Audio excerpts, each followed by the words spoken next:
It is a subscription, I think for I think for 5 hours of audio, it's like 19 a month, and for 15 hours of audio a month, or audio and video, it's like $29.99 a month. Mm. And if you're in a live stream, it's 40. So, Oh my god. Dang. Okay.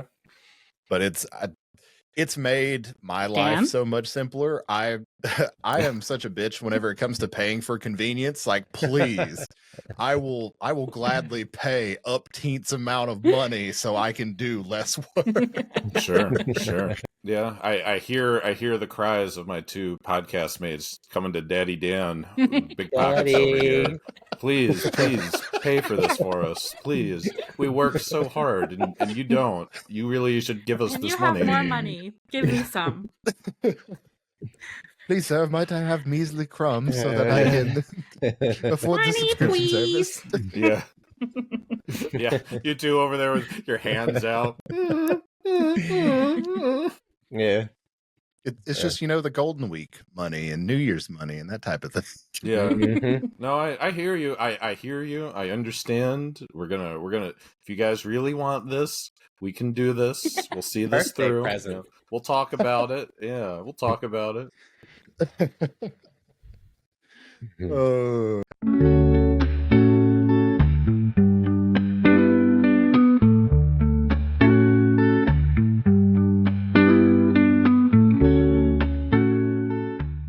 Hello, everybody. Welcome back to Anime Island, the show where I strand my esteemed guests on a deserted island for the rest of their miserable lives, where I give them basic amenities like, food, water, shelter, all that fun stuff, because I'm not such a heartless bastard, but also I give them free anime of their choice.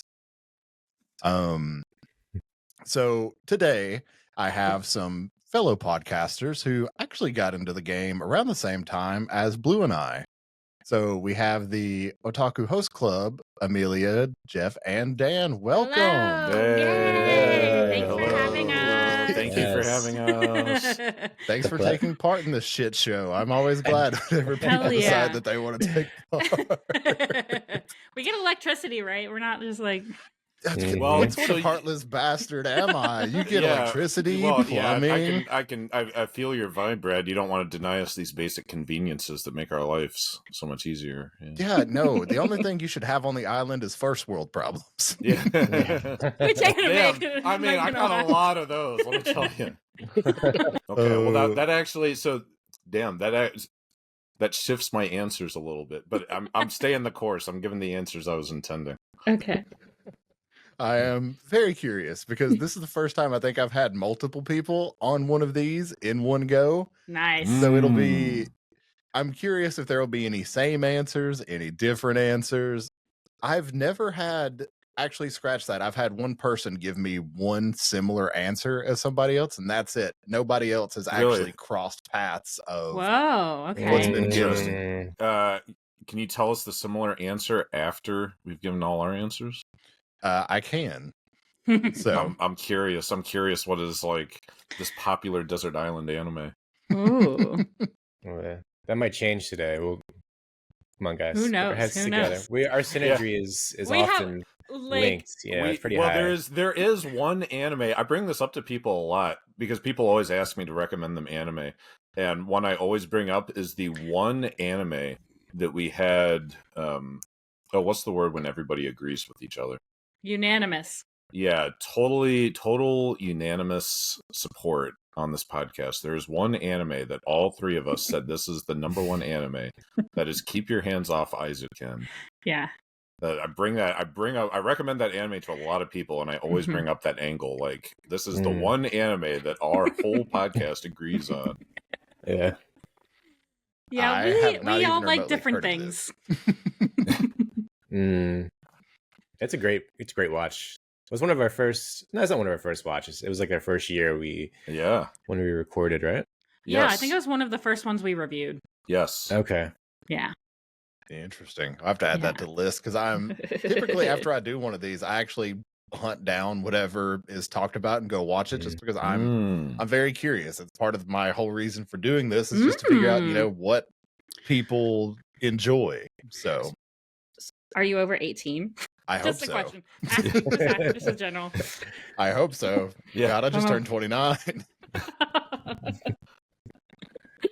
So, first things first, what got all of y'all into anime?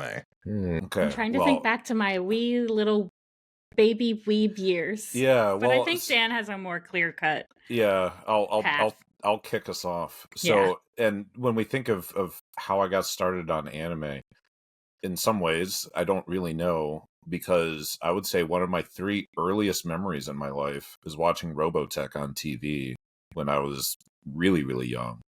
And even by the time I was in elementary school, I was waking up at 5 a.m. to watch Techno Man on TV, and then watching Dragon Ball Z and Saturday morning cartoons until noon every weekend. Drove my parents fucking crazy, waking them up at like 5 a.m. watch TV with me.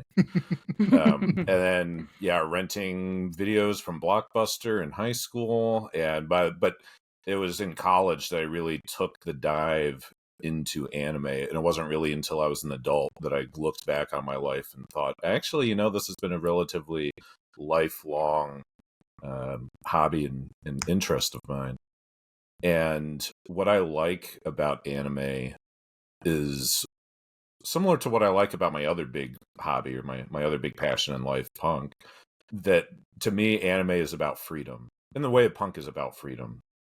With anime, you have absolute creative freedom to create the world and create characters and create situations completely untied to reality. You can be as realistic or as not realistic as you want. There are no limits. There are no boundaries. And I like the creative doors that can open with that kind of freedom.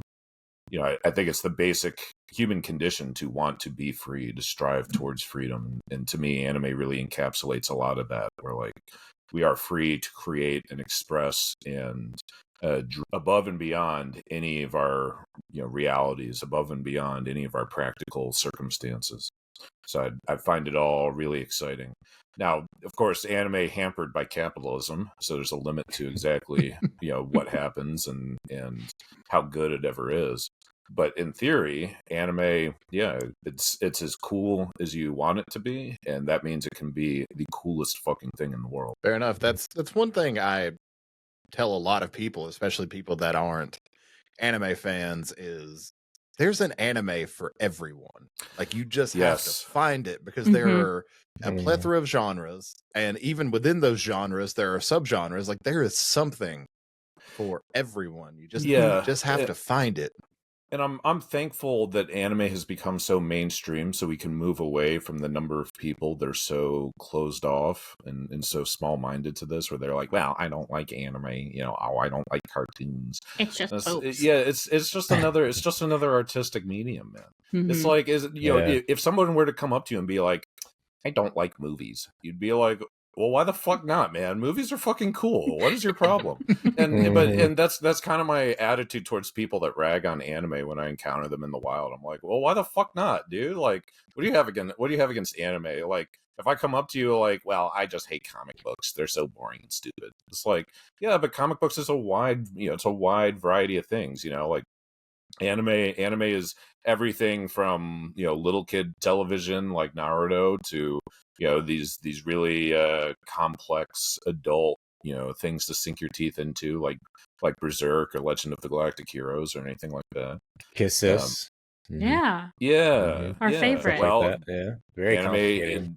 I don't think it's not fair to think of anime as a genre in and of itself. In my opinion, It should be thinking of anime as a medium, of which there are many different genres that may or may not appeal to, some people into comedies, some people more into romance, some people more into action. But whatever it is you're into, anime is the medium. There's certainly something within the genre that would appeal to you. Absolutely. That was a very heartfelt answer, Dan, and I feel like I can't live up to Daniel. Thanks a lot. I was just dicking around with my friends and somebody put on Naruto, and then I was like, wait, I actually like this. How do I keep watching it? And they showed me how to torrent when Naruto was being torrented. So I went home and I started downloading episode like 281, and I didn't stop watching until episode 500. So hell yeah. Yeah. Mm-hmm. Fair enough.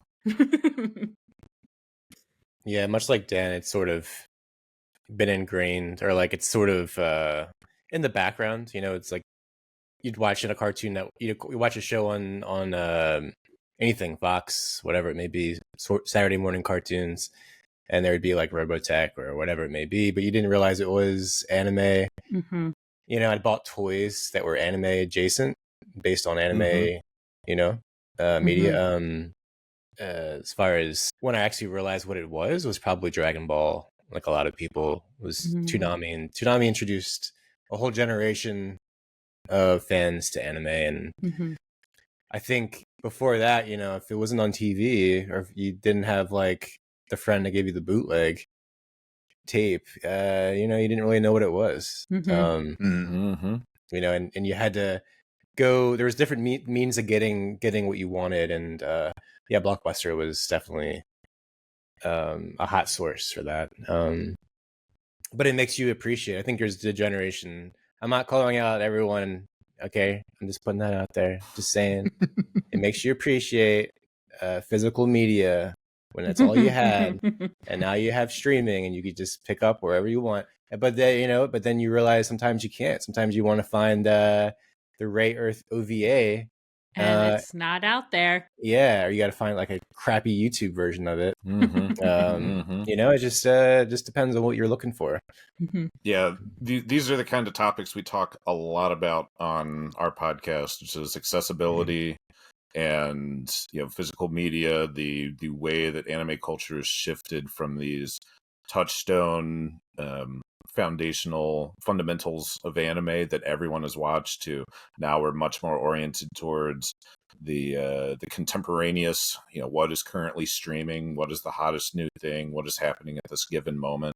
I think people in our mid to late 30s are in a unique spot of being in a generational transition where, like, we are old enough to remember the way things used to be, but young enough to still have some exposure and some, I guess, like, ingrained in us the way things currently are. You know, like, we came up like right when things were starting to change. We were like the first generation that was chronically online. And yeah, to me, yeah, it's an interesting experience as I talk to people older than me, as I talk to people younger than me about their life stories and their experiences.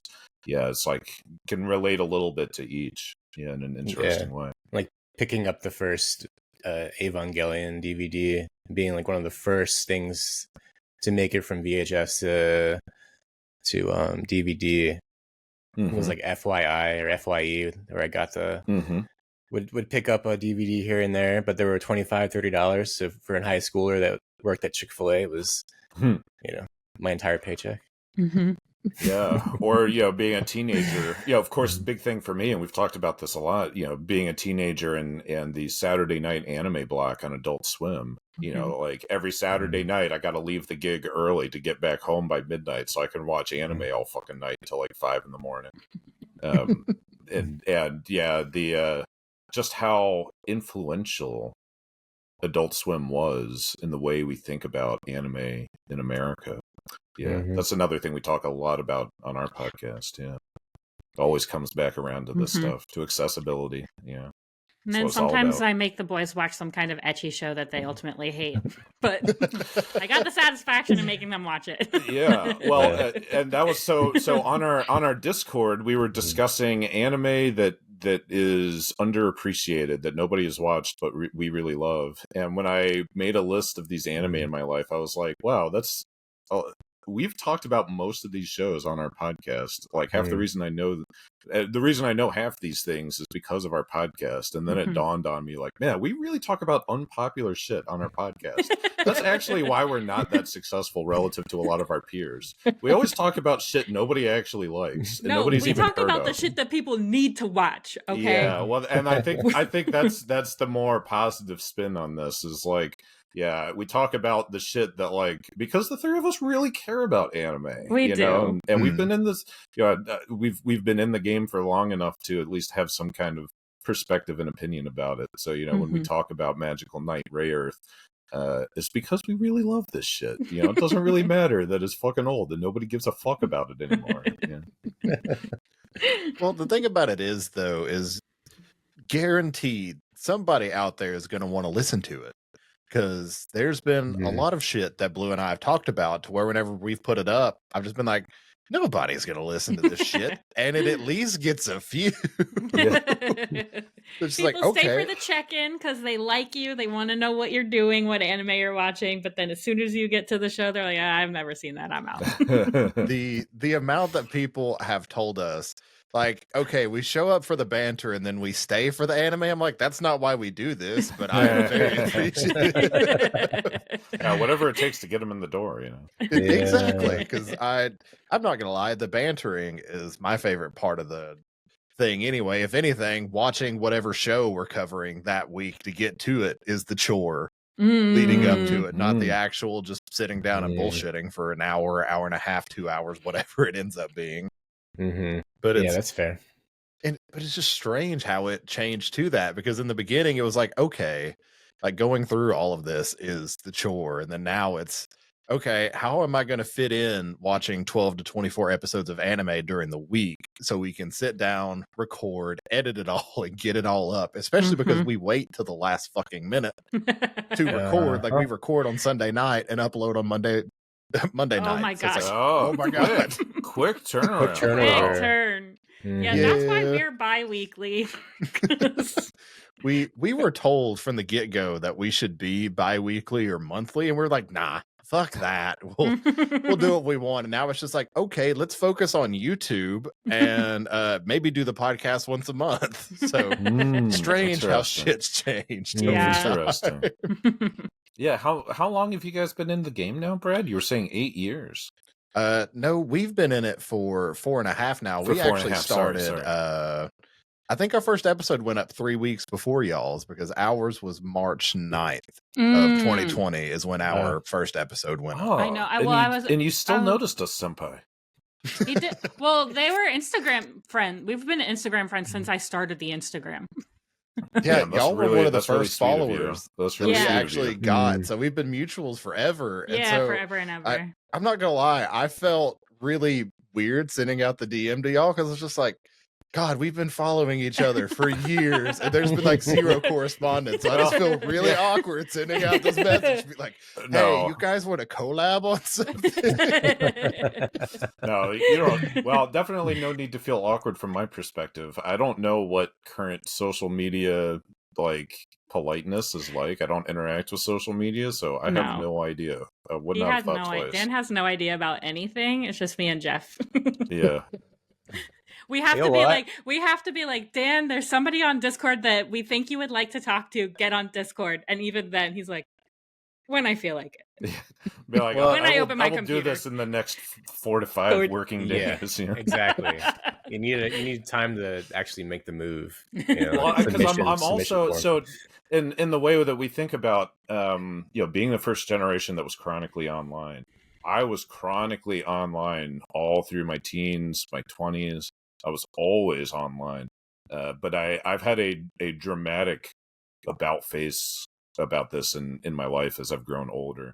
Now I go 4 or 5 days without touching my computer sometimes. I was a late adopter to a smartphone. I strive to just not be as on the internet as I used to be. And I think that what my were you life in chat rooms? What were we on 4chan? I was on message boards. I was on message boards like a motherfucker, man. I was all up on the old Relapse Records message board, Profane Existence, Viva La Vinyl, Hard Rock Piss Drunk. I was thinking Brave that New you were Board. on like... Yeah, I was like all AOL. over that shit. I was in AOL chat room. AOL chat room. No, I was on punk message MSN boards. Messenger. Yeah, I was all up on Instant Messenger. Yeah. But yeah, I don't think social media is a good substitute for message board culture, and I don't like social media that much in general. And Dan, what'd I say? Yeah. What about Reddit though? I feel like Reddit's sort of the Reddit sucks Dan a in. little bit of the old Yeah, days. the thing is, I do have Reddit on my phone. I don't post or anything, but I used to read it. But then I started the stuff like Reddit good for memes, but bad for, and it's good sometimes for political type stuff in my opinion, but it's bad for kind of like social discussion or like talking about dating, talking about relationships, talking about people's, like social lives and conflicts and tensions. And I found that as I was reading this stuff on Reddit, I was like, this is actually making me feel quite bad about myself, that I'm feeling kind of discouraged and a little depressed about my own life and the way that I am. And like, the things I read on the internet just never sync up with my own lived experiences and the way that I understand the world around me. And I don't know how to resolve that. Is creating cognitive dissonance, is making me feel bad. So eventually I was like, I should stop reading this shit too. Like if it's not providing good things for me, then I need to just cut it loose. So now I don't look at Reddit all that much anymore either. Now I read manga on my smartphone. That's my big thing. Oh God, I pay for the Shueisha manga subscription, Viz, and Jump both. Okay, I got Viz and Jump. What's on Shueisha? Oshinoko. Oh. I'm paying $2.99 a month just so I can read the weekly updates of Oshinoko because it's so fucking good. Sure. Damn. Oh, interesting. Maybe I should get Shueisha. Oh, that's my joke, Amelia. Yeah, you can't take her joke.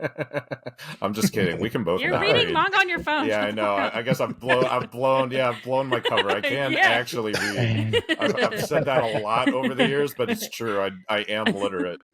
Maybe I'm gonna get Shueisha later. Maybe I need to get Shueisha. Maybe that's what I need. Yeah. That's a good tip. It's so worth it. There's other stuff on there too, but if we're gonna do an Oshinoko episode, you can't read ahead. Okay, that's fair. Because then you will literally spoil it. Yeah, that's also, fair okay. warning, Dan spoils everything. So if there is an anime that we talk about, Dan's gonna spoil it. So just like fair warning. If you hear the anime's name, just like click ahead. Oh, it's one of those things because so the one show that I'm actually able to get Blue to sit down and watch week to week is Oshinoko. That show from the get-go sucked her in to the point to where, because her ADHD is awful to the point of like 404 blue screen whenever it comes to getting her to do anything on a weekly basis. And that show somehow managed to just suck her in. I think it's the eyes. Could be. But I'm completely caught up on the manga. So trying not to spoil things because we've started doing weekly reviews on the YouTube channel of it. So like we sit down, fully script things out and talk about it as we're writing the scripts for the videos. And I'm like, I'd have to figure out a way to word this without letting on what I know because I don't want to spoil anything. Interesting. That's a challenge. All right. You could do a manga review. I'm not going to get Shueisha, so don't read ahead on Oshinoko. I'm not going to blow our spot. Okay. Yeah. Don't do that. You could do a manga review, like a weekly. Yeah. Separate episode. Yeah. I've had 3 different series of podcasts. You do a manga one, anime, and Grey's Anatomy. Grey's Anatomy. God. Had to go there, didn't you? Yeah. Really? Just check all the boxes. Just mention Legend and the Galactic Hero and we can go home. Well, I did already. Did you? Yeah. I wasn't listening. Yeah, I don't blame you.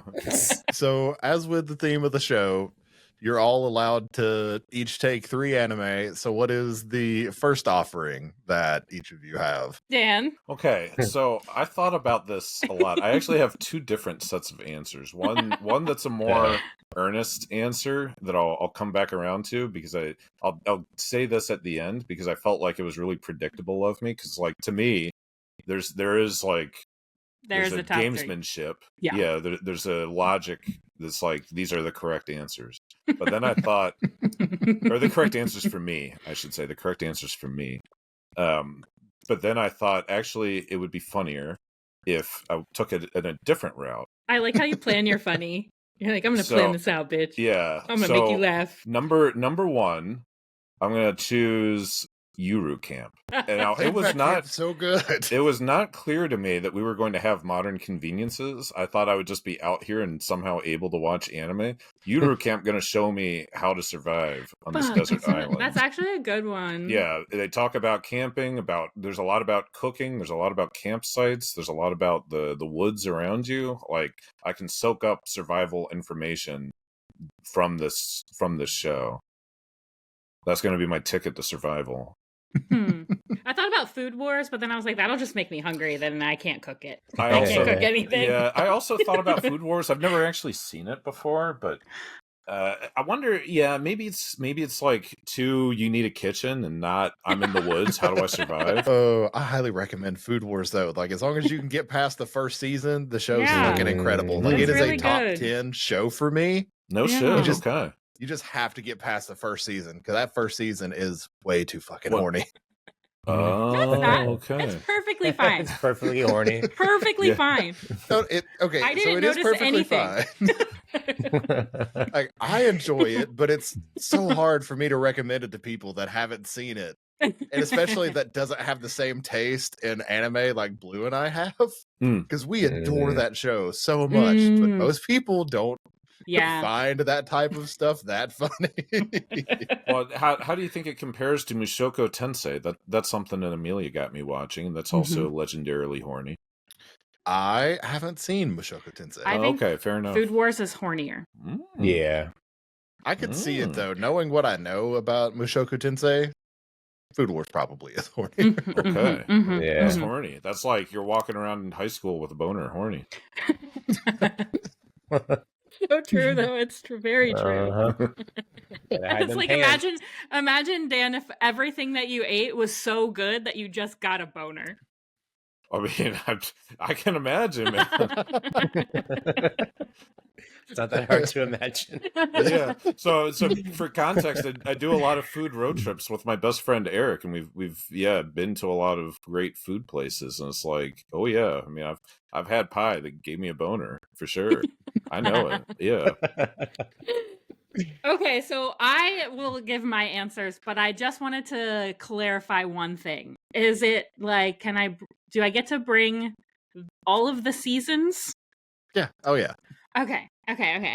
Because like, I think everybody on my pod will know this answer, but of course, my first answer, I have to come out the gate with like a very normal, typical pick for me, and that's obviously the Monogatari series. It is my favorite anime of all time, and there's so much to dig your teeth into that I don't think I would care that I was on a deserted island. It would keep my brain going. My brain and my other brain going. Exactly. You know what I mean? Exactly. That's and that is a correct answer for you. Right? That's the same logic as I see it. Yeah. I think that will probably be the only correct answer. I'm gonna throw some wild cards.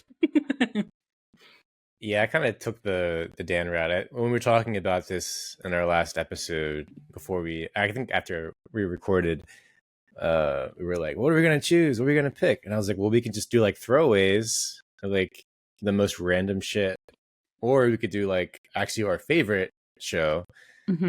So I'm gonna do a little bit of both. I'm gonna start with Dr. Stone for the same reason that Dan chose Yuru Camp. Yeah. Wow. I mean, if you're gonna survive on a desert island, you got to learn how to make Coca-Cola. And, honestly, though, that's probably the correct answer. I was trying to think. I was like, maybe I should watch Cells at Work, because then if I get hurt, I'd figure out how to heal myself. I did consider that. I did consider that too. That's not who I am. That is not who I am. Yeah, you got to start with the Stone Age. And work your way back up. I think that's the beginning, right? Stone, yeah. Bronze, pretty much. Like that. Okay. Yeah, soon enough, I would have a boat, like some kind of battleship, and I can get off the island with. I need to actually get caught up because I only got halfway through the third season, and that's a show that both Blue and I both adore. I love. I need to get caught up. Also, people at conventions, whoever cosplays Dr. Stone, they always cosplay it on point. Like, I never see anyone that doesn't bring like their top tier game for the Dr. Stone cosplays. Like, even down to the shoes. Like, they're wearing these stone looking shoes. Like, I gotta hand it out to them. Crazy. I think Crazy. the one cosplay I'm disappointed I didn't see at the convention was anything Dr. Stone. Yeah. There was so much My Hero and JJK, yet, and I feel like Dr. Stone is a big anime and no representation whatsoever. So I was a little upset by that. What was the convention called that you went to? Animathon.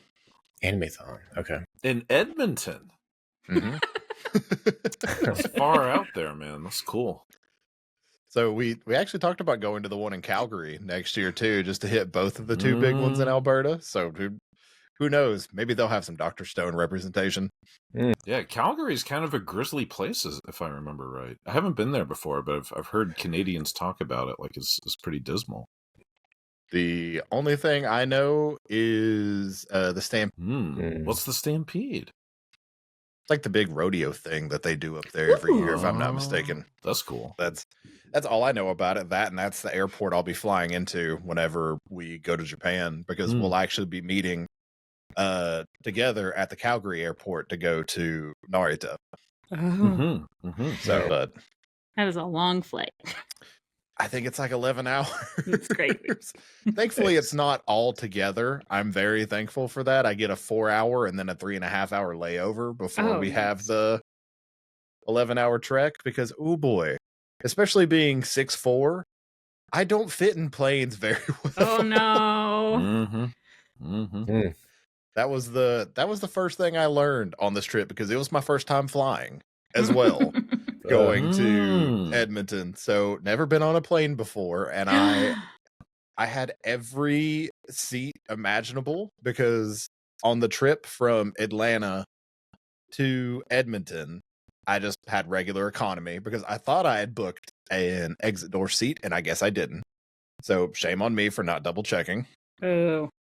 Then I had a layover flight from Edmonton to Vancouver before I went back to Atlanta after the convention, and I did have an exit door seat for that one.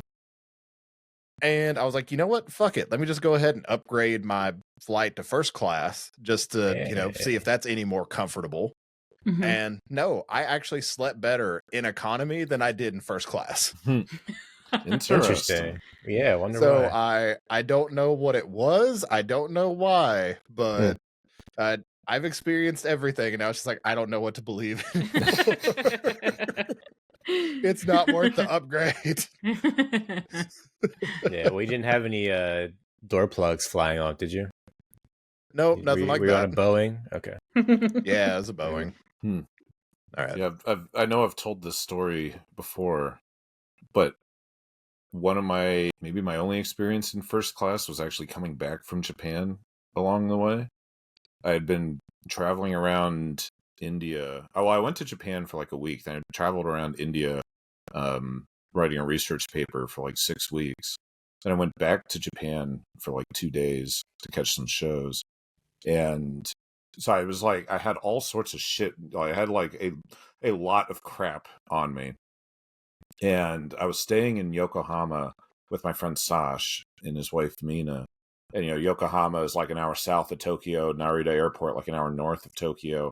My flight was at like 11 a.m., 11:30 a.m., something like that. And I'm trying to get to Narita, taking the trains through rush hour with all of my crap that I had from my weeks of traveling and whatnot. And by the time I got to the airport, it was like, if my flight was at 11:30, I got there at like 10:50. It was like cutting it really, really close. And so I'm sprinting full throttle through this airport to make my flight. And when I get to the gate, they told me they actually gave my seat to somebody on standby. But they had one open seat in first class that they were going to put me onto. So I wound up flying home in first class. I had my your 8 warhead tote bags full of stuff. I had a lot of bags full of crap. I was wearing this Warhead special fuck you Japan 2005. This fucking world stinks, long sleeve shirt and my crust pants, and I'm like looking fucking grizzly. Just me and a bunch of Japanese businessmen. But yeah, that shit lived up to the hype. First class, coming back first class on that, I was like, damn, I get why people pay this amount of money, because it's fucking nice. I could see. I guess I had a steak that was good for dinner. I laid down completely flat. I was at 180 degrees. I just slept. It's like, that's crazy. Now, one thing I will say, the breakfast I had in first class was one of the best fucking breakfasts I've ever had. Oh yeah. It was like a stuffed French toast with like a homemade jam syrup. It was incredible. Nice. Like I 100% stand behind that. That was the best experience out of first class for me. That's what's up. So, all right, Dan, what's your number 2? Yeah, Dan. My number 2 is an obscure one, and I came across the show while researching to answer this question. My number 2 is Are You Lost? Are You Lost? That show. Blue's gonna be so happy somebody gave that. 2019 show by. Have you seen this show? Yeah, I literally just watched it today. Oh my god! In preparation for this. Oh my god! What the fuck, Dan? Yeah. Like the show I've seen today, I'm gonna take with me on a deserted island. Because this show is it's about these young women that get stranded on an island, and one of them is a hardcore survivalist, and she just does nothing but show people how to survive on a desert island. You just literally said, which anime is about being on a deserted island, and I'll pick that one. Yes, that is what I Googled for. Anime that demonstrate survival skills. And this one really demonstrates it. It is so practical. It's like, this is how you hunt rabbits. This is how you find clean drinking water. This is how you survive if you're stranded out on the water. It's like, this is the information I need if I'm going to survive on a deserted island. Like, this is my textbook. This is how I live. I'm not dying out there. You're fully stimulated in your brain. But how is your body going to survive? I'm going to be out there like I'm eating a rabbit because this anime show taught me how to hunt it. Oh, the show's entertaining as all hell. Yeah, it's more entertaining than it has any right to be. Is it an ecchi show? Yeah, kind of. It's gotta have some nudity, right? Yes. Well, in the first episode, a girl pisses on another girl's face. You just love the girls pissing anime. I do. That checks out. There it is. Okay, we've checked literally all Dan's boxes. We can go home. Yeah.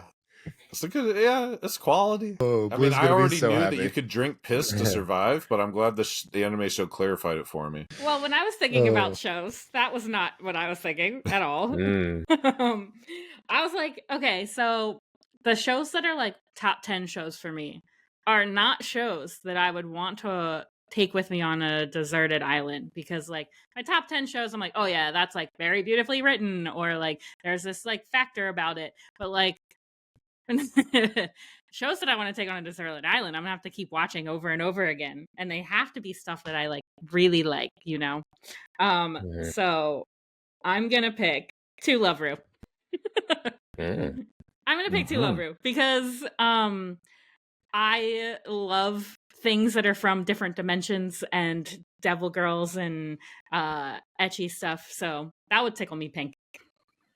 Pinku. It would tickle you pinku. Pinku. I was like, I could go for like really like highbrow stuff, but I was like, nah, let's just get to exactly what I like out of anime. Hell yeah. Alien girls, half naked, trying to make this boy like him. Yep, that's it. It'll come in handy when you finally come across somebody else on the island and you have to figure out how to get them to like you. Right? Educational in all the different ways around here. Yeah. This is like the ultimate encyclopedia for being stranded on the island. Yeah, I know, right?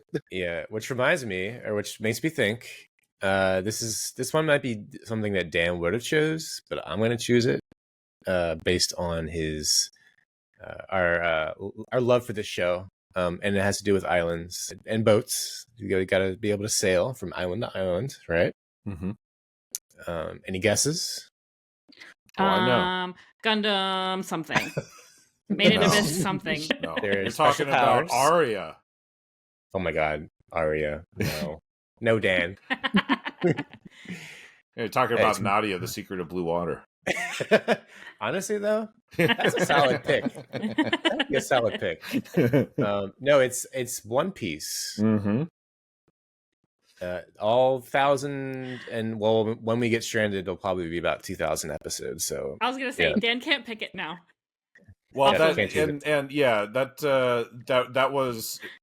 that is one of my choices of that is an earnest choice of mine that I was going to bring up later because as you say, the best logic here, especially if you already have your basic amenities provided for, like if you know you're going to survive, even if you can't hunt a rabbit or drink piss, then you want anime that you can watch kind of like you want long ass anime that'll keep you fucking occupied. And One Piece is the perfect example of this. Like, you're set for like 2 or 3 years just watching One Piece. And imagine if you wanted to watch it again. You know, like you could be on this island 10 years and just be watching One Piece as you keep going. It'll keep you going for a good amount of time. I thought about putting Naruto on the list, but I felt like Naruto would be a good choice too. How many episodes is Naruto in its total? 500. Well, I think it's 300. And all of it? Shippuden is 500. Yeah. In the original 300, so I think it's 800 total. Mm-hmm. Wow. Okay. I was like, nah. I'm gonna go with ones that really speak to my core. Orochimaru's sweatshirt would not like to hear you say that. I know, right? I'm literally wearing a Naruto shirt right now. Yeah. Are you really? Yeah. Bitch. I have no One Piece gear, to be honest, except for a keychain lamp. Oh, cute. I think that you guys got me, right? Actually, we have. I think we have.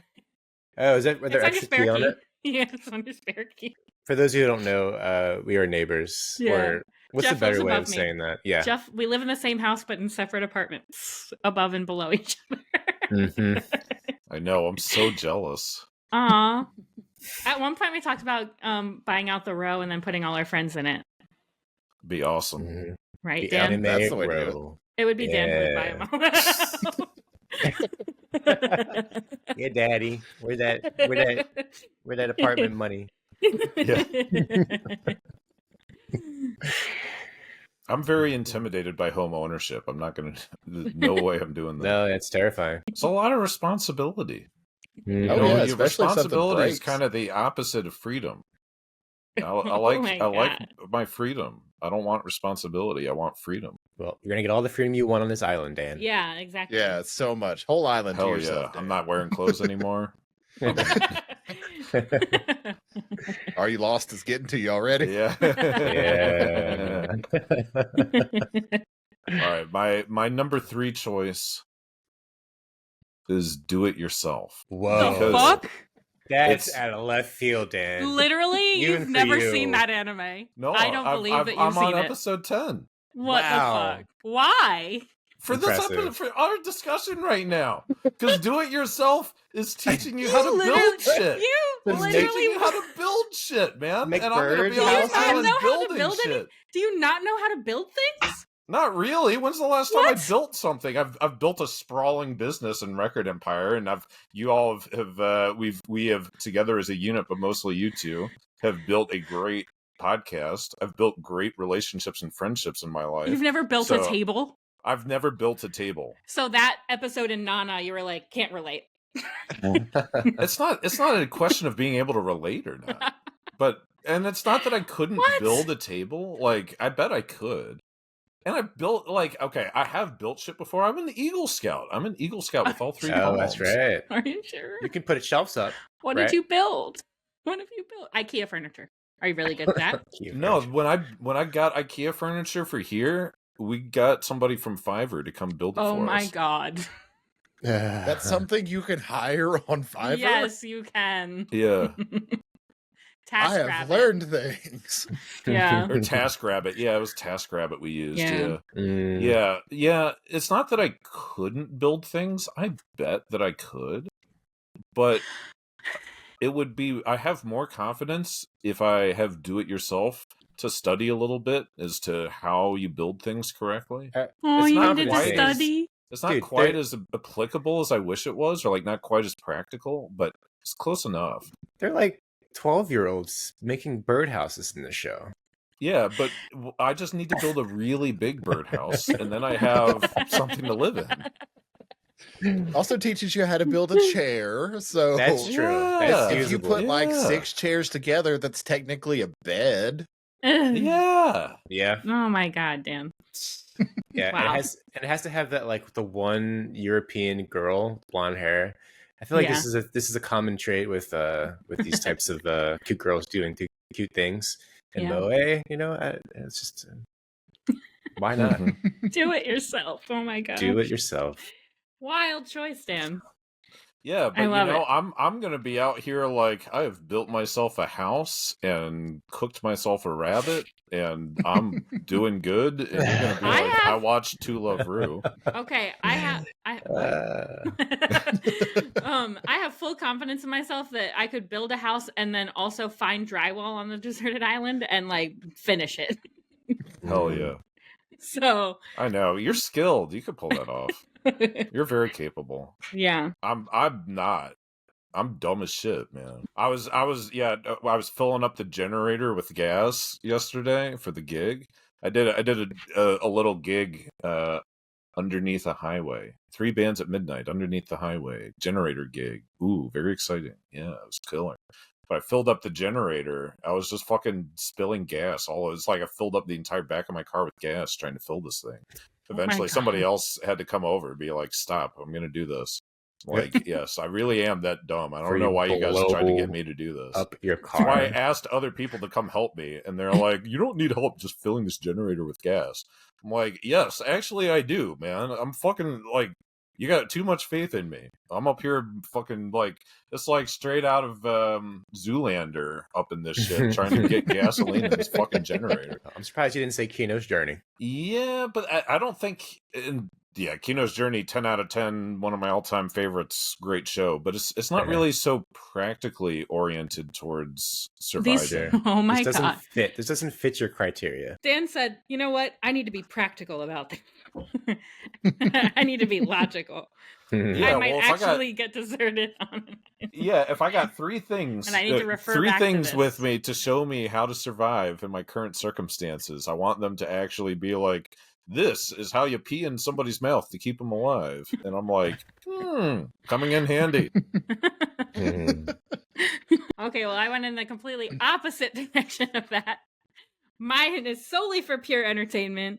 And one of the criteria of anime that I love are otakus doing otaku shit. So I have to, and also another criteria, I was like, they have to be at least 26 episodes. Like I could put Chainsaw Man, Cyberpunk, I could put all of these new shows that I love in this pool, but they're only 12 episodes. So I'm going to keep having to rewatch them over and over again. But Monogatari's pretty long series. To Love Ru, pretty long series if you include Darkness. And then so my last pick is Welcome to the NHK because that's just pure fun. Interesting. Yeah. I do love Welcome to the NHK, but yeah, you're going to be on a deserted island all by yourself. And then I'm going to need to dive into other people's lives to make me feel like I'm a part of something. That's fair. That's fair. Okay. Yeah. Fair enough. I was also going to say Umaru because that's just like pure fun. Just like wild fun. But then I thought, man, she's going to be playing video games all the time. And then I'm going to be sad that I can't play video games. So I won't pick that one. Jeff? Yeah. It's funny. I was doing the same thing, looking at all these survival anime. Tokyo Magnitude would have been a good choice, Dan. Solid choice. Has anyone seen Seven Seeds? I've been wanting to check that out. Yeah. Yes. But it's okay. It's just okay. Yeah, it's fine. I know it's a popular shoujo series, manga series, but it sounds like it didn't do the anime didn't do it justice, and it's a Netflix show, so that explains it. Yep. Seven Seeds. Yeah, I'm gonna choose all of JoJo's Bizarre Adventure for my last damn. one. All right. Ooh, great choice. Yeah. Choice. Very entertaining.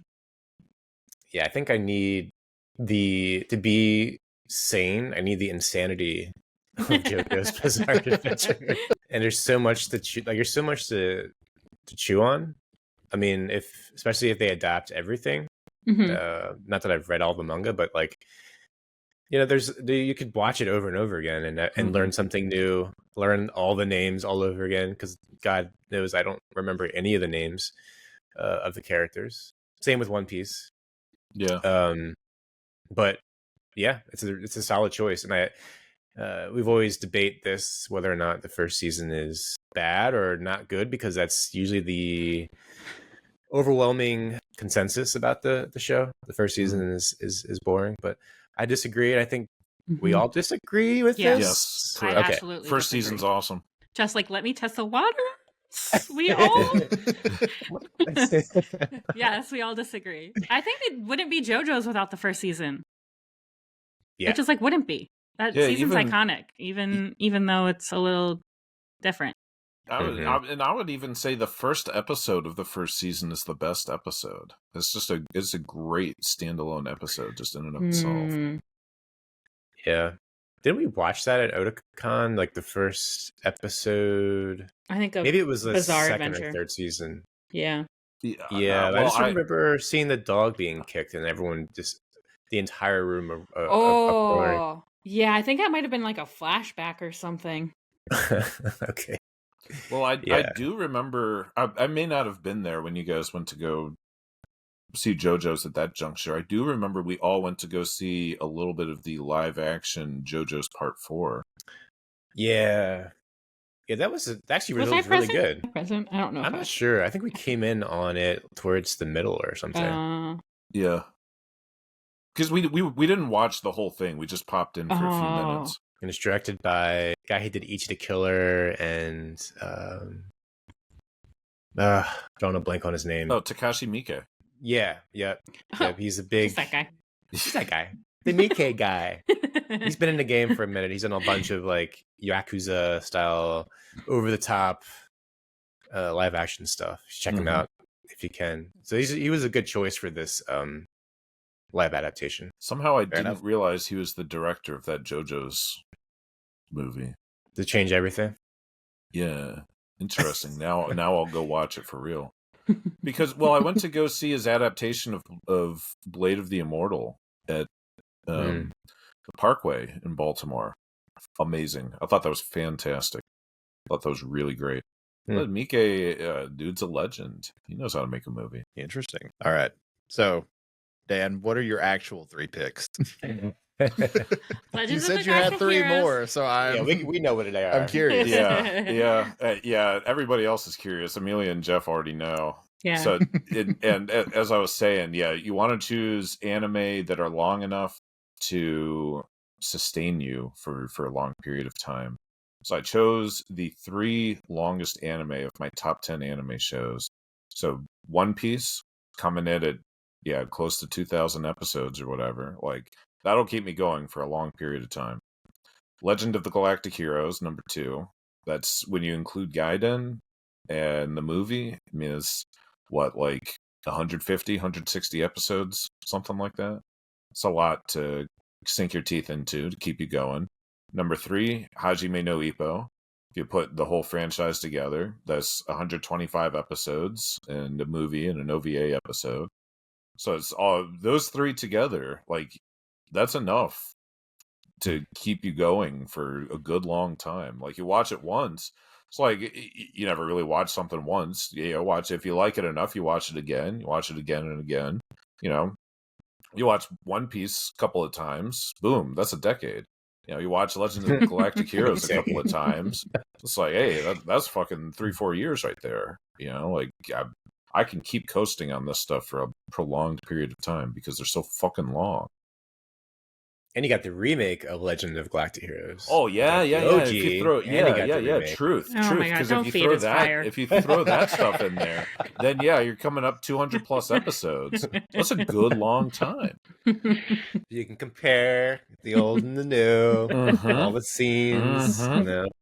Plenty of time to get like a full depth analysis on it. Yeah, Absolutely. you can debate it to your volleyball that you ultimately befriend.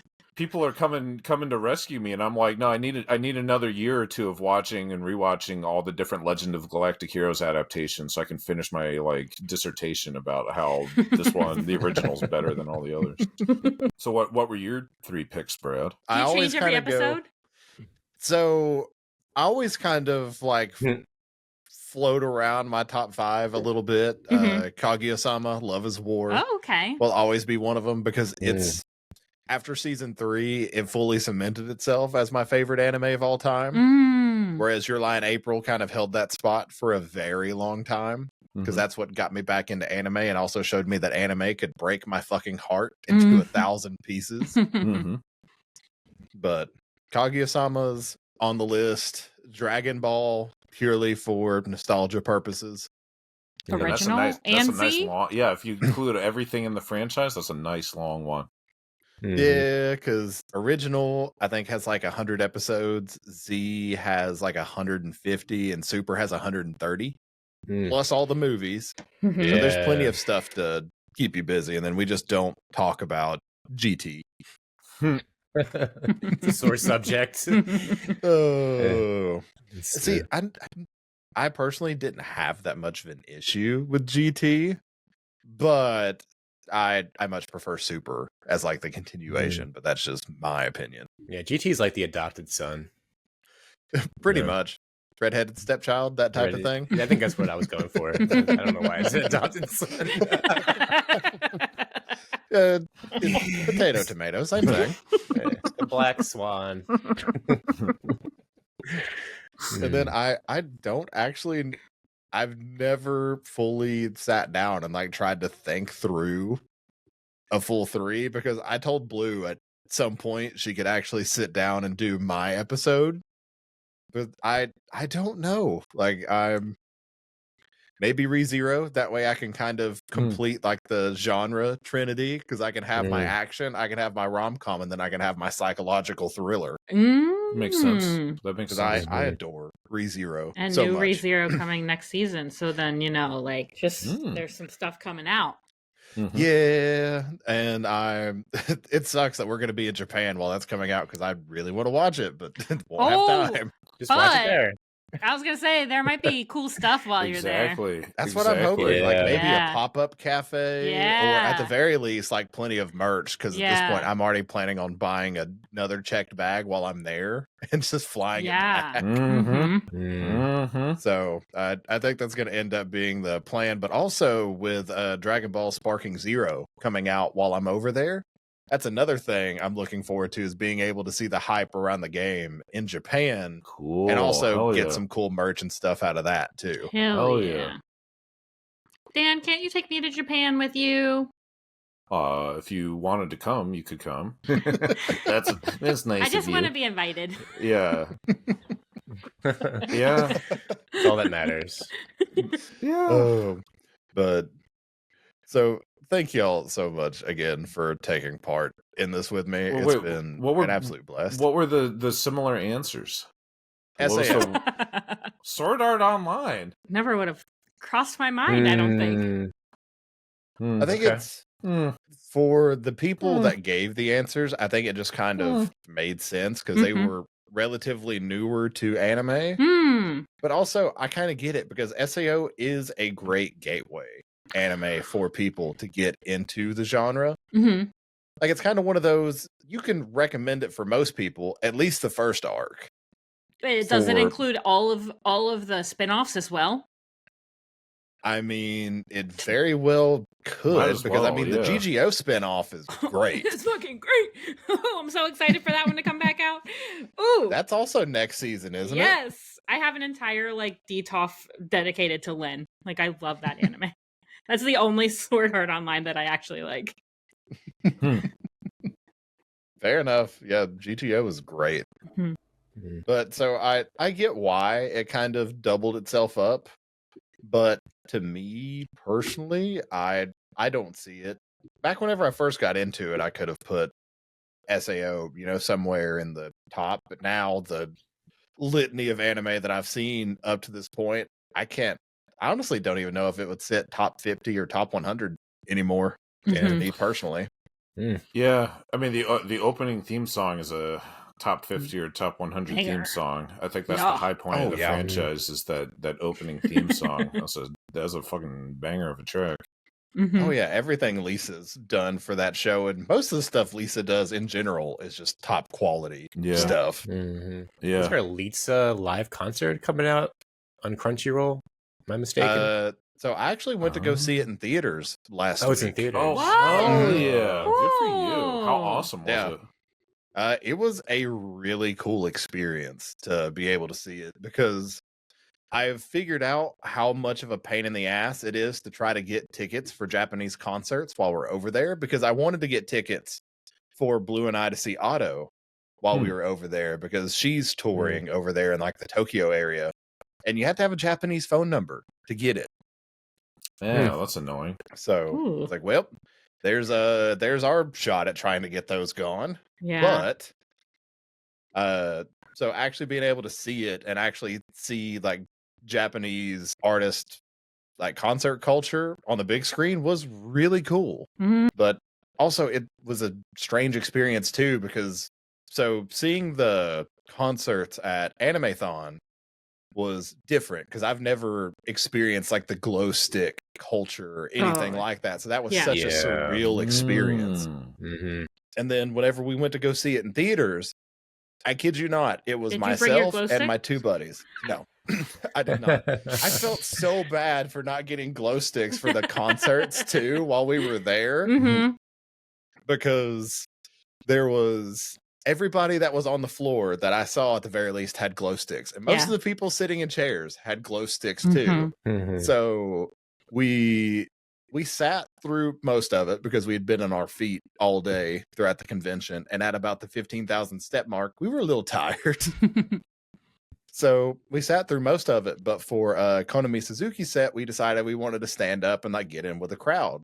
Well, Blue put us off to the side, but right next to a dude, probably the only dude at the convention that was taller than I am.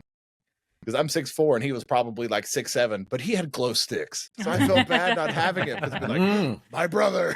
Yeah. I'll join you. Yeah, can you imagine showing up to the Taylor Swift Eras tour with the glow sticks? Yeah, only one knocking the little 12-year-olds in the face with them. I think honestly, if Americans adopted that, American concerts would be so much better. Oh, it'd be awesome. Like if Taylor Swift had that, like the Eras tour would just be so much better. Yeah. But it was such a surreal experience, because going from that to pretty much immediately coming back and going to see the Lisa concert in theaters. So the only people in there, it was myself and my two buddies. That was it. Oh Other my than God. that, the theater was empty. And it was a Saturday night.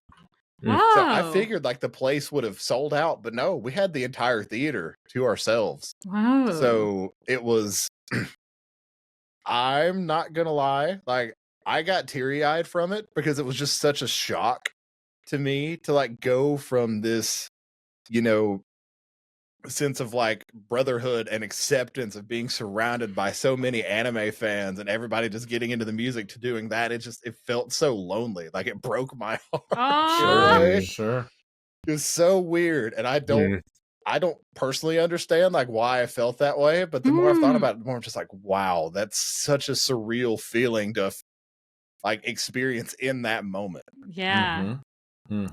So very, very strange, but I loved it. I hope they bring more stuff like that to theaters, because it would be so cool. Oh my gosh, yeah. Like I remember we all went to one of the My Hero Academia movies, and people were rowdy as fuck. They would not shut up.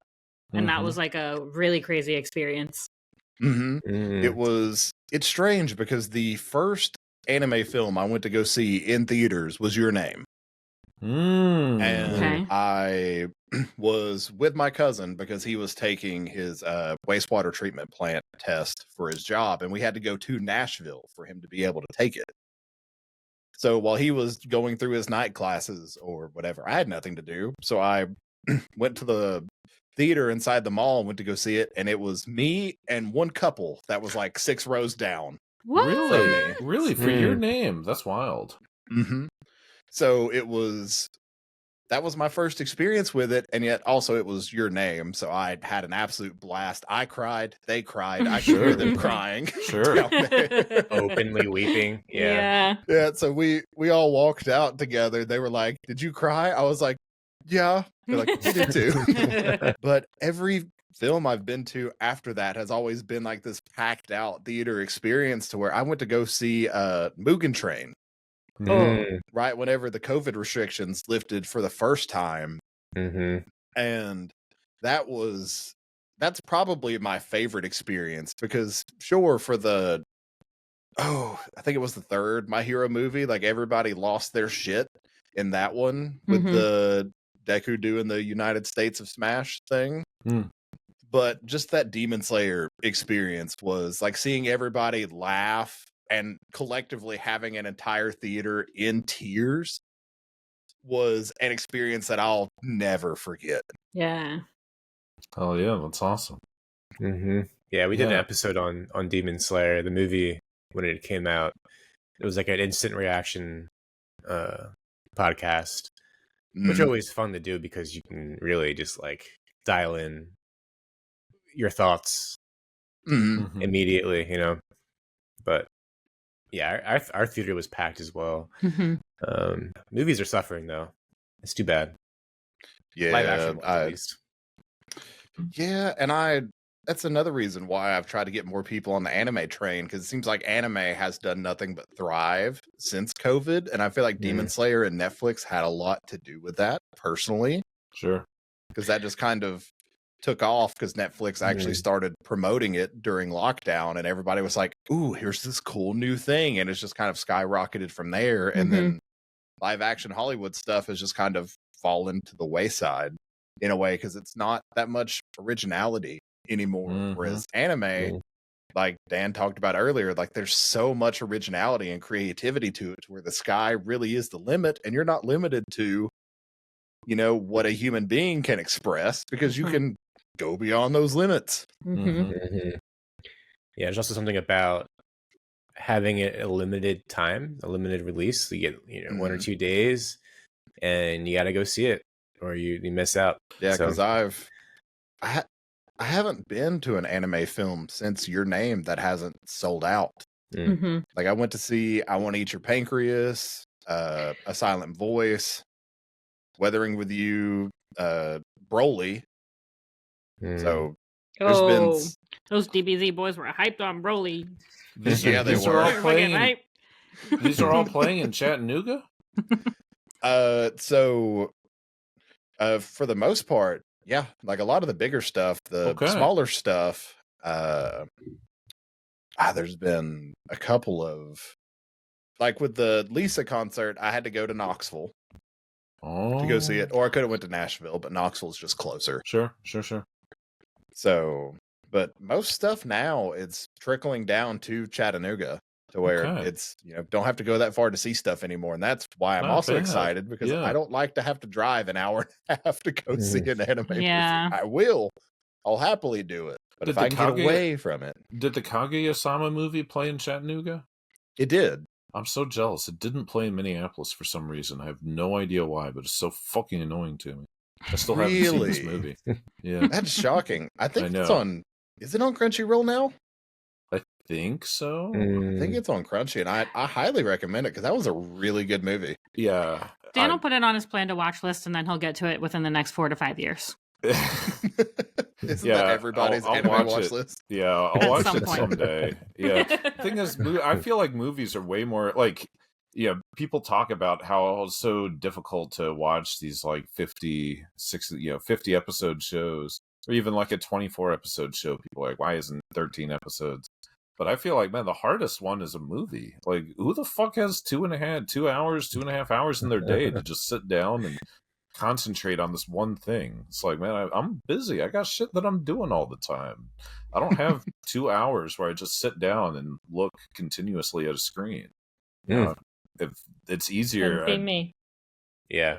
It's easier. I saw the Twisters movie. I got 4 hours with an intermission. Yeah, exactly. I watched the Twisters movie in theaters, and then I went home and watched the original one right afterwards. It was that inspiring.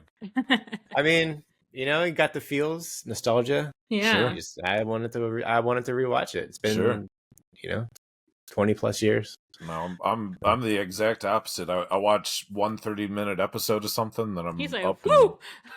Up and back back to something else. Yeah, moving on. But it's my usual tempo. I try to watch 1 episode of something with breakfast, 1 with lunch, 1 with dinner, and then 1 before I go to bed. So I'm getting in 3 to 4 episodes of anime a day. But it's just like I watch 1 episode for 30 minutes, then I'm up doing something for a couple hours. I come back, watch 1 30-minute episode, then I'm up doing stuff for a couple hours. I'm not really sitting continuously. I mean, hey, whatever it takes to get it in, because that's kind of the thing of growing up and being an adult. We don't have time for Saturday morning cartoons anymore, unfortunately. Because I miss those days. I also miss the days of being woken up at 3 a.m. with the fucking Inuyasha ED blaring at full volume, even though the TV was not that loud. Nice. Whoever did the mixing on that knew what they were doing. Yeah. Again, thank y'all for taking part in this. I appreciate it. It's been fun to sit back. I guess the one thing that I kind of wanted to pick y'all's brain about before we wrap up is how has podcasting for y'all changed over the past 4 years? I only love Amelia and Jeff more than ever before. And yeah, there should be no confusion that Amelia and Jeff are doing the heavy lifting and making it happen for us. And I appreciate them and try to shout them out in this context as much as I can. I just show up and start talking, but it's really Amelia and Jeff that are the brains and the brawn of making it happen. You have some good episode ideas, Stan. Don't knock yourself. Yeah. We're a triplet. We're a team. We're a team. Yeah, we're a team. You guys are the leaders, and I'm the follower. Yeah. you do the heavy lifting when I don't want to speak. Yeah, maybe that's true. Yeah, yeah. Well, so it's my office niche. It's my niche at my day job to do public speaking and presentations and trainings and this kind of stuff. So between playing in bands and then I do lots of public speaking for work. So I have a significant portion of my life is centered around just being in front of people talking and talking and talking all the time. So yeah, podcast fits nicely in that. I talk about this sometimes with Amelia because with a lot of my friendships, I have so many feelings. He has so many feelings. Talking about them. Yeah. But I tell Amelia, I swear to God, most people aren't treated to me just going on and on about my feelings all the time. When I'm out on a date with somebody, normally I'm pretty quiet and just asking them and trying to get them talking. But I realize also that sometimes some people want to do the listening and then you got to do the talking. And sometimes you're the guest on someone else's podcast, so you should really be doing all the talking. Yeah. Although I think since the beginning of podcasting to now, I have so much less time. In the beginning, I was like, this is because I didn't really know anything about podcasting in the beginning of starting a podcast. I think Jeff knew way more about podcasting than me and Dan. And we had always talked about doing a podcast or doing a panel, doing panels at the conventions that we go to. And then COVID kind of just really gave us the opportunity to sit down and actually start doing it. Cause we had always talked about it on and off, but it took we were allowed the time to think about starting. And then over the course of 4 years now, we've done a lot of talking about a lot of different anime. So now it's kind of what do we talk about? I know there's a ton of anime to talk about, but now it's what is going to be the next good episode, Yeah. Yeah. And you think we would learn by now, doing 40 plus episode reviews is not the ideal review. I mean, of course, it's nice to talk about an entire anime. You know, our next episode will be Ray Earth, but I think like squeezing that many episodes in a very short period is not easy. Speaking of time, and like doing, I think I joked about this, but like doing a podcast with just movies would be an ideal format in my mind. Even though Dan doesn't like to sit through 2 hours of movies, but I like it because it's one and done. You can really, for me personally, I can really focus not only on the anime itself while watching, literally, but like I can really focus there's more to talk about in terms of themes and, you know, visual style and like where the director is coming from. You can kind of like build out upon one idea or like one theme, like Satoshi Kon or like a myriad of other directors that we've talked about that I can't remember. Shinkai, you know, like you can really dive deep on the film in a way that I guess you could with an anime, but like since it's serialized or not serialized, but like comes out weekly and it's only 12 episodes. A lot of times there's not a lot of depth in those shows unless we're talking like Vinland Saga or I don't know, you know, big brain sort of shows that you can dig deep in. Yeah, bread and butter.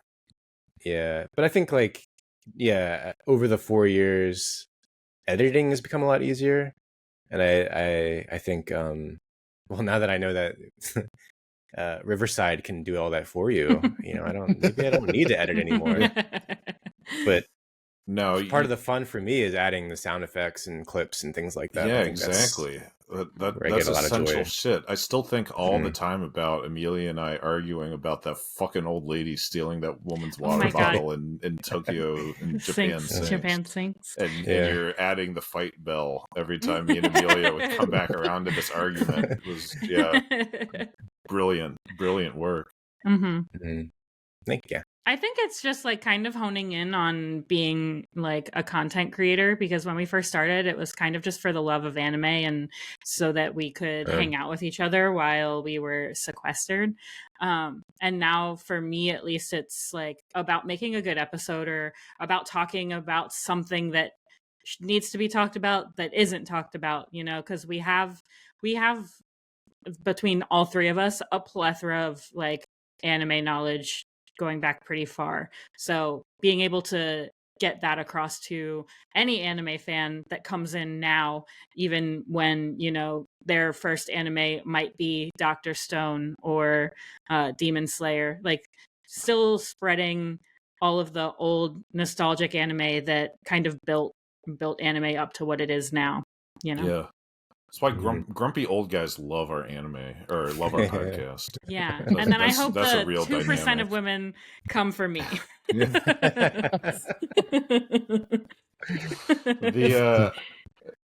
I think about this because in my time in the community of punk, I also always get on with grumpy old punk guys, and then still in anime, it's like, who listens to my podcast? Turns out it's grumpy old anime guys. Yeah. But I get it. Yeah, I get it. Yeah, I guess I don't think so much about the content. Yeah, when we think about the content creation and the creation of good episodes, that's not your forte. Yeah, I know. I'm not good at doing things. No. Yeah, you just come up and you just show up and talk about whatever I told you to talk about. Yeah, well, and I appreciate your guys' orientation towards the artistry and towards the what does it mean to do this well? Because you guys are much better versed in the medium of podcasts than I am, and I just have no idea, you know, what makes this stuff good. I mean, in some ways, it's like, well, you should have an interesting conversation that is very informative and entertaining and funny. But in other ways, it's like, yeah, but what does that really mean, man? Like, I don't really know, and I'm glad that you guys know, because this would not be nearly as good a final product if it was just me on the deserted island trying to pull this off. Well, I will end with this, that the first podcast I listened to was an anime podcast in like 2004, 2005. And still this day, I don't know what the podcast is or what it was called. But there was three guys, two white dudes and a Japanese American man. And that's where I got my first taste in podcasting. And I think since then I'm like, this is something I'd want to do at some point. And, it only took 20 years or whatever it only took. It only took a major pandemic and the deaths of hundreds of thousands of people to make it happen for us. Yep. It's the truth. But hopefully, yeah, it is my desire that we continue to do this into the far future. It's I find it all very rewarding. You're just going to be an even grumpier old man with even grumpier old men listening. Yeah, I'll go from making judgmental noises when people bring up Sword Art Online to just flat out saying, "Well, that person's a fucking idiot, tasteless swine." They should be watching Are You Lost?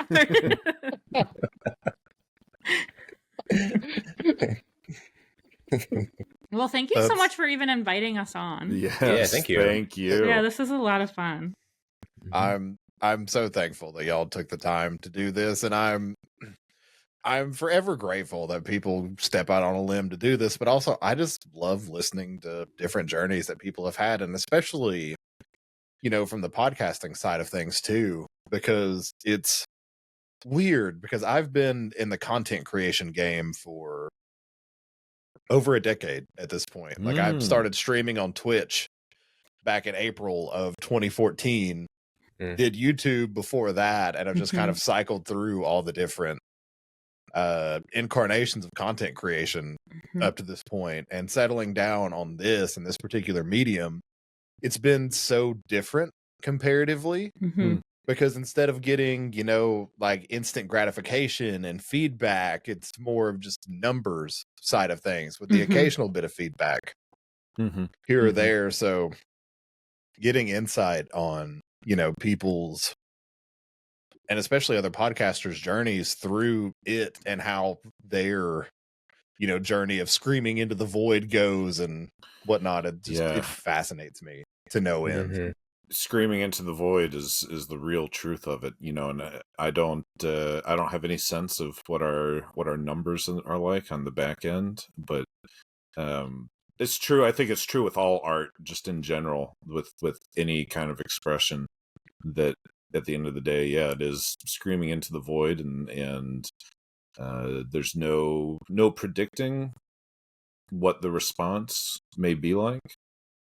And who really cares? People, there's a conventional wisdom of like, oh, you should do it for yourself, and it doesn't matter what other people think. You should do it for you. But and in some ways it's like, well, that sounds really nice, but what does that really mean? It can be very discouraging to like put in a lot of work and effort into something and feel like what meaning did that have because you receive no feedback about it. That's something we've kind of touched on at various points in this podcast in different ways. But I'm throughout my own artistic journey in music, at every juncture, people have always told me that what I did was really good, and other people have always told me everything I did was really bad.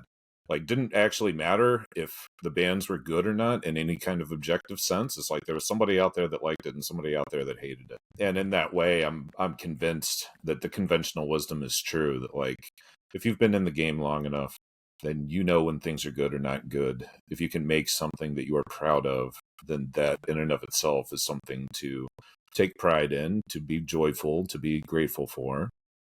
And it doesn't really matter what anybody else has to say about it. You yourself know if this is good or not. And that kind of needs to be enough. And I think as we grow as people, we become more mature, we become more secure in our identities. I think ideally this becomes enough, in my opinion.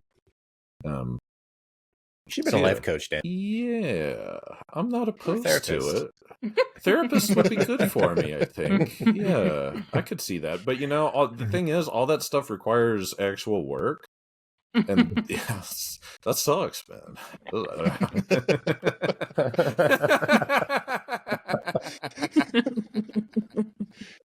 I work. Yeah, I work as a federal employee. I work as a statistician, and my day job is extremely lazy. So I'm not a fan of work. Like, it's not that I don't work hard, but yeah, I'm not I don't see some great intrinsic value in or inherent value in working hard. It's like, I mean, working hard, there's many things I work hard on all the time, but yeah, my day job's not one of them. Yeah, not interested. Being a therapist would be cool, but also that's like real emotional labor and it's real work. Therapists go to therapy, because it's fucking real shit. It's like you really got to be dedicated to the craft of helping people, helping strangers. I don't care about strangers that much. If you listen to our podcast, I've been watching The Sopranos, and that's like 90% of these shows is therapy, and the therapists go into therapy for their own therapy, for their own problems. So yeah. Touche. And then the last thing I like to do is just let y'all plug anything and everything that y'all want to plug. So have added links to literally everything will be in the descriptions, but y'all plug away. Talk about whatever. It's y'all's time. It's normally Amelia that says this. I know. I was waiting for somebody else to do it. Oh, okay. So we are okay. Sure. We are the Otaku Host Club Podcast. We have a website. It is otakuhostclub.com. I think, right? Yep. Yeah. And we have a Discord. There are links to the Discord on our website. If you join the Discord, you can talk to us. Amelia and Jeff are really on there, and it is feasible. I will notify Dan if you want to talk to him, and then maybe he'll get on later. I will be alerted if somebody specifically wants me to say something, in which case I will come in and say something. Like your secretary. Like we take the calls and alert you of important complications. If you Google search Otaku Host Club Podcast, we are available to be listened to on all the different platforms that stream podcasts. Is very easy to find. And we have an Instagram that Amelia kindly takes care of. I love her work with all the thumbnails for each of these episodes. I put them onto our website. Great job, Dan. I hope people will come listen to us. Yeah. And do be sure to check them out, because I've listened to y'all's stuff on and off since we started the journey at around the same point. And it's enjoyable. Like I genuinely have nothing bad to say. Like, y'all are awesome, and I am eternally grateful that y'all took time out of your busy schedules to come and take part in this. And Blue is also grateful. So again, thank y'all so much for doing this. Oh my God, no, thank you. Thank you for having us. No, we're so eternally grateful Appreciate ones that. for giving us an opportunity to get together and hang out. And it's like you've had us over to your house and we had a fun play date. It's so nice. We'll have to do it again sometime. Yeah, he's bringing the cheese and crackers. That's the important part. Hey, I'll bring the charcuterie board. I'm a big fan of cheese balls and crackers. Hell So thank y'all again so much, and thank y'all so much for listening. We really appreciate it. We'll catch you next time. Bye-bye. Goodbye.